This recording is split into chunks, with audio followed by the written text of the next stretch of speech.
একজন সাংবাদিক আমাদের শ্রদ্ধেয় HR শফিক ভাইকে মিথ্যা মামলায় গ্রেফতার করা হয়েছে।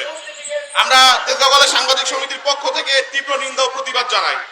ফায়ার সার্ভিসের দুর্নীতিবাজদের বিরুদ্ধে যদি নিউজ করা হয়, তাহলে যদি সাংবাদিকদের যদি গ্রেফতার করা হয়, তাহলে এই দেশে সাংবাদিকদের নিরাপত্তাটা কে দিবে? বিগত সরকারের আমলেও যা করা হয়েছে, এখনো যদি তাই করা হয়, তাহলে এই দেশের সাংবাদিকদের নিরাপত্তাটা আসলে কোথায়?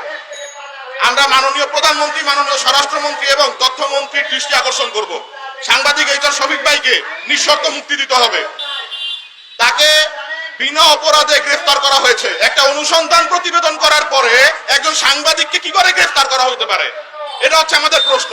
অনুসন্ধানী প্রতিবেদন করলেই কি তাই গ্রেফতার করতে হবে? এটাই কি দেশের সাংবাদিকদের জন্য, নির্যাতিত নিপীড়িত সাংবাদিকদের জন্য এভাবেই হবে? বিগত সরকারের আমলে আমরা যেগুলো দেখে আসছি, গত 2024 সালের জুলাই আন্দোলনে 6 জন সাংবাদিক মারা গিয়েছে। তাদের পরিবারের কি অবস্থা তা আমরা জানি না। আমি শ্রদ্ধা করে স্মরণ করতে চাই আমার শিক্ষাগুরু সাইদুর রহমান রিমনকে, যিনি সাংবাদিকদের নিষ্ঠার জন্য কাজ করেছে, সাংবাদিকদের নির্যাতিত নিপীড়িত করার কাজ করেছে।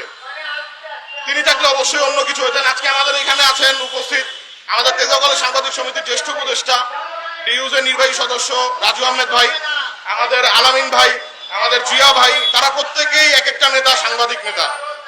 আমাদের মাসুদ ভাই দৈনিক সবুজ বাংলাদেশের সম্পাদক। আমরা আসলে রাস্তায় আজকে কেন দাঁড়াবো, কেন ফুটপাতে দাঁড়াবো? শফিক ভাইয়ের এই মুক্তির জন্য। আমরা শুধু এতটুকুই বলতে চাই, অনুসন্ধানী প্রতিবেদন যে করেছে সেখানে অবশ্যই তার প্রমাণ ছিল, তথ্য প্রমাণ ছিল, তাহলে সেগুলোর ভিত্তিতে আসলে সেখানে কাজ করা উচিত ছিল। এভাবে তাকে উঠিয়ে নিয়ে গিয়ে এভাবে তাকে টর্চার করার কোনো মানে হয় না। আমরা তেজগাঁও সাংবাদিক সমিতির পক্ষ থেকে ধিক্কার জানাই, তীব্র নিন্দা ও প্রতিবাদ জানাই। আমরা চাই HR শফিক ভাইয়ের নিঃশর্ত মুক্তি হোক।